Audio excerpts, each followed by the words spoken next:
Good morning everyone, আমি সৌমি আর আমার চ্যানেলের আরও একটি নতুন ব্লগে আপনাদের সবাইকে স্বাগত। আজকে রবিবার আর এটা ফেব্রুয়ারির ফার্স্ট রবিবার। আর আজকে না পঞ্চমী পড়ছে, সরস্বতী পুজো আজকেও কারো ঘরেতে হবে। যাই হোক, তো আজকে রবিবার আর ঘড়িতে এখনই 7টার মতন বাজে। উঠেছি আধা ঘন্টা হলো। তো তমাল তো কদিন একটু তাড়াতাড়ি বেরিয়ে যাচ্ছে, তো সেজন্য ওর পেছনে কিছুটা সময় দিয়ে আমি আমার মতন একটু ফ্রেশ হয়ে চলে এলাম। আর ঘরদোরটা এবার আমি আস্তে আস্তে করে যেমন গোছানো হয় প্রত্যেক দিন সেভাবে গোছাতে শুরু করে দেব। আজও সকালবেলা উঠে দেখলাম ওয়েদারটা একদম ভালো নয়। তো বিরক্ত লাগছে যে আজকে পুজোর দিন এরকম ওয়েদার, যদি হয়তো আমি পুজো করব না তাও।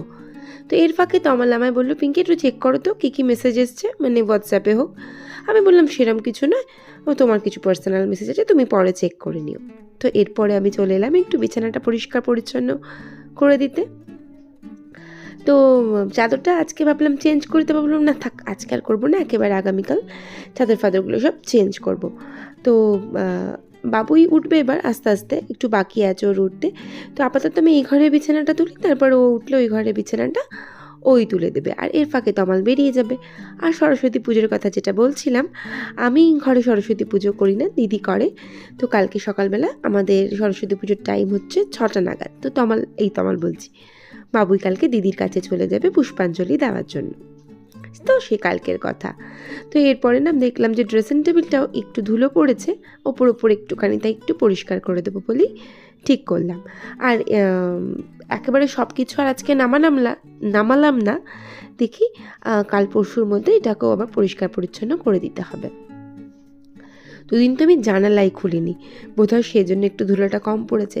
মানে আজকে নিয়ে 3 দিন মানে ওয়েদারটা মারাত্মকভাবে খারাপ অর্থে আমি এটা বলতে চাইছেন যে বৃষ্টি হচ্ছে, ঝড় হচ্ছে তা না, কিন্তু কি বিশ্রী একটা ব্যাপার, আকাশটা কুয়াশা হয়ে আছে, মেঘলা হয়ে আছে, সে এক অদ্ভুত পরিস্থিতি।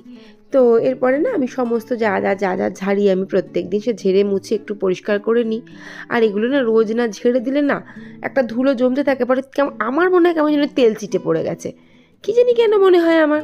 এদিকে মানে ফ্যানগুলো তো সবসময়তেই মনে হয়, বা মানে রান্নাঘর সবেতেই আমার মনে হয় তেল চিটে হয়ে গেছে রোজ না পরিষ্কার করলে। তো বড় ঘরটা পরিষ্কার করে এসে, অ্যাকচুয়ালি আমি যখন বড় ঘর মানে আমাদের লিভিং রুম বেডরুমটাকে আমি যখন বড় ঘর বলি, আমার ঠাকুমার কথা মনে পড়ে। মানে আমাদের যখন পুরনো বাড়িতে আমরা যখন সবাই একসাথে থাকতাম, আমার ঠাকুমা আর দাদুর ঘরটা, মানে ঠাকুর দাদা আর দাদা আমার ছোটনার ঘরটা আমরা বলতাম বড় ঘর, আর মা বাপির ঘরটা বলতাম ধারের ঘর। কী সব যেন বলতাম, সেই অভ্যাসটা আমার এখনও যায়নি। মানে যেটাতে মানে মানে কী বলবো, হাজব্যান্ড ওয়াইফ থাকে সেটা হচ্ছে বড় ঘর। আমার বড় জায়েরও যে ঘরটাতে দাদা ভাই আর দিদি থাকেন সেটা হচ্ছে বড় ঘর, আমি বলি। আমার দিদিও বলে, কি যেন আগেকার দিনের মানুষরা হয়তো তাই বলতো, বড় ঘর, পড়ার ঘর, ভাড়ার ঘর, রান্নাঘর, ঠাকুর ঘর, পুরনো স্মৃতি মাঝে মাঝে না আসে মনের মধ্যে। তো যাই হোক, বড় ঘর পরিষ্কার করে এসে রান্নাঘরটাও একটু পরিষ্কার করে দিলাম। আর এদিকে না বাবুই ঘুমাচ্ছে, ওকে ডাকলাম, ও হয়তো উঠবে এবার। আর ও উঠে ওর ঘরটা একদম ঝেড়ে ঝুড়ে পরিষ্কার করে নেবে। আর ঝেড়ে মানে বিছানাটা ঝেড়ে আদারওয়াইজ তো কিছু মোছা করে নাও, ওগুলো আমিই করি। আর আমি এক গ্লাস জল নিয়ে একটু বসেছিলাম। তো জলটা একটুখানি শান্তিতে খেয়ে আমি ঘরদোরটা এবার একটু ঝাঁট দেবো, মুছবো। মানে মুছেও পোষাচ্ছে না, মুছে না আমি মানে লাস্ট 3 দিন ধরে ফ্যান চালিয়ে দিচ্ছি মোছার পর, যাতে তাড়াতাড়ি শুকিয়ে যায়, না হলে শুকাতেই চাইছে না, এতটাই ওয়েদারটা খারাপ হয়ে আছে। তো কী আর করা যাবে। তো এদিকে আমি বাবুয়ের ঘরটা, ডাইনিং, রান্নাঘর সব ঝাঁট দিয়ে বড় ঘরটা এবার ভাবলাম ঝাড়ফুট দিয়ে নিই।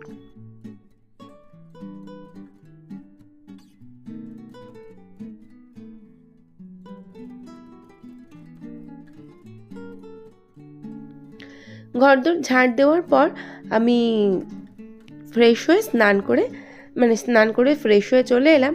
আর এসে ওই যে এখনও না তমাল আমাকে মানে ফেস অয়েলটা এনে দেয়নি, দেখি আমাকে ওটা অর্ডার করতে হবে বা আমাকে বেরোতে হবে। আর এই হাঁটুর ব্যথার জন্য খুব একটা বাইরে বেরোতেও আমার ভালো লাগছে না। তো এরপর আমি একটুখানি মুখে ক্রিম লাগিয়ে নিচ্ছিলাম। আর নিয়ে এবারে আমি সোজা যাব ঠাকুর ঘরে, অল্প কিছু জামা কাপড় কেচেছি সেগুলো একটু মেলে দেবো, আর তারপরে পুজো আচ্ছা দিয়ে নিচে নামবো। তারপরে রান্না বান্না যা আছে, আজকে আবার এক কাণ্ড হয়েছে। মানে গতকাল তমালকে আমি বলেছি তমাল দুপুরবেলা কি খাবে, ও বললো আজকে একটু লুচি করে দেবে। যেই বলেছে আমি বললাম হ্যাঁ, তাহলে আমি সাথে আবার মনে মনে আমি ভাবলাম ভালোই হলো, তাহলে আজকে আর আমি দুপুরে ভাত ফাত কিছু করবো না, যা করবো আবার রাতে।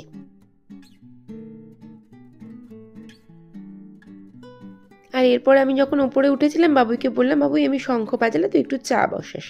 তো বাবুই চা বসিয়েছিল, আর ওর 1 কাপ আর আমার 1 কাপ, আর তাই সকালের চাটা একটু নিশ্চিন্তে আমি মানে সব কাজের শেষে আমি একটু বসে চা খেতে পারবো, মানে আমাকে আর চাটা করতে হবে না। আজকের এই একটা কাজ থেকে আমার একটু মুক্তি হলো। মাঝে মাঝে বলি একটু করে দে, মাঝে মাঝে করে দেয়, মাঝে মাঝে করে দেয় না। মহা বদমাইশ ছেলে তো, কী আর করবো। তো 2 কাপ মানে আমি বললাম আয় চাটা খা, গরম ধোঁয়া ওটা চা ভালো লাগবে খেতে। ও আবার কি একটা করতে চলে গেল ল্যাপটপের মধ্যে।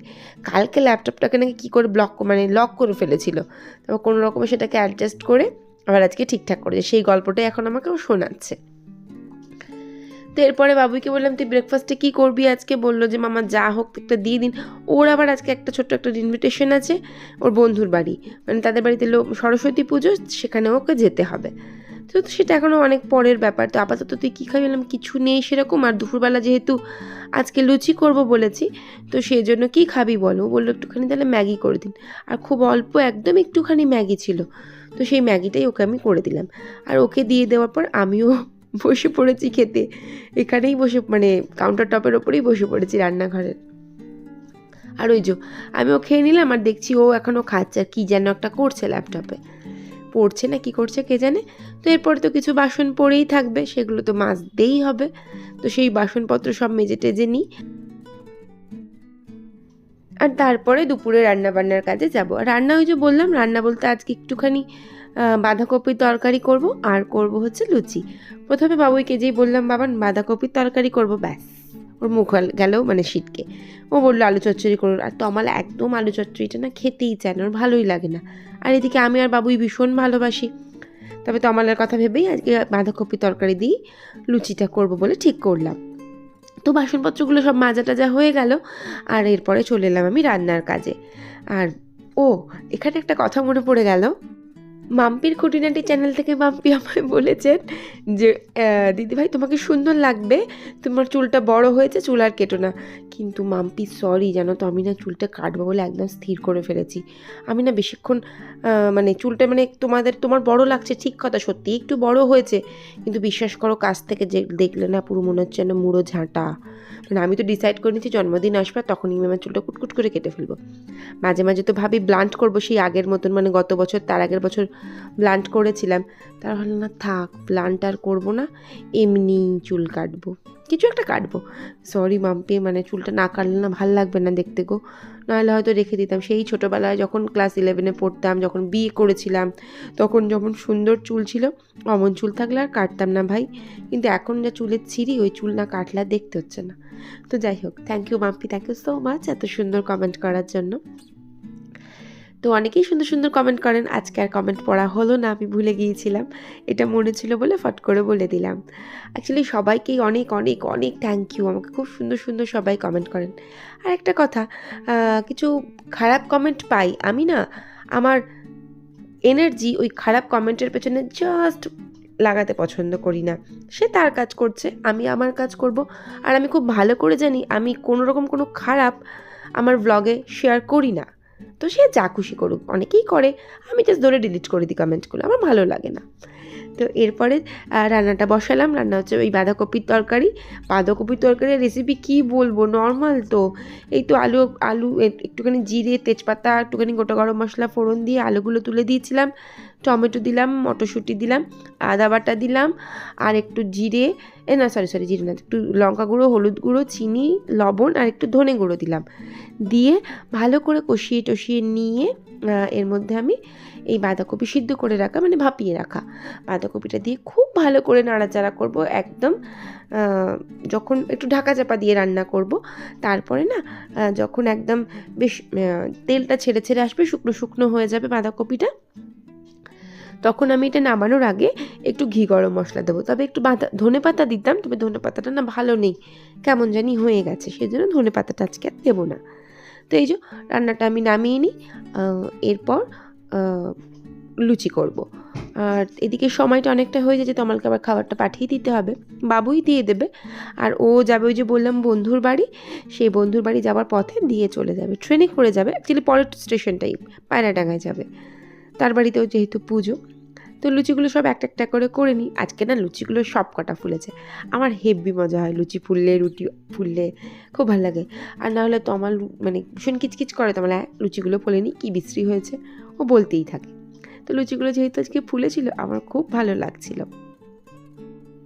আর এদিকে আমার রান্নাটা হয়েই গেছে একদম সম্পূর্ণ, আর বাবুইও না ওইদিকে রেডি হয়ে গেছে। তো তমালের খাবারটা প্যাক করে দেবো, বাবুই নিয়ে এবার সোজা বেরিয়ে যাবে।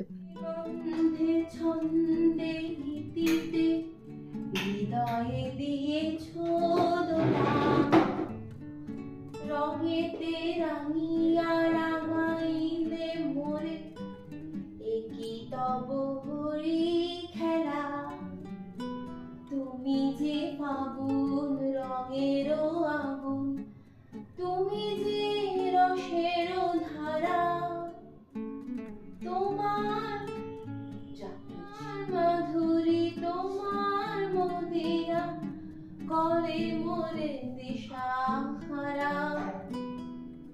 মুক্তা যেমন অফলাইন দেখি অনলাইন দেখি যা ব্লগ ওকে।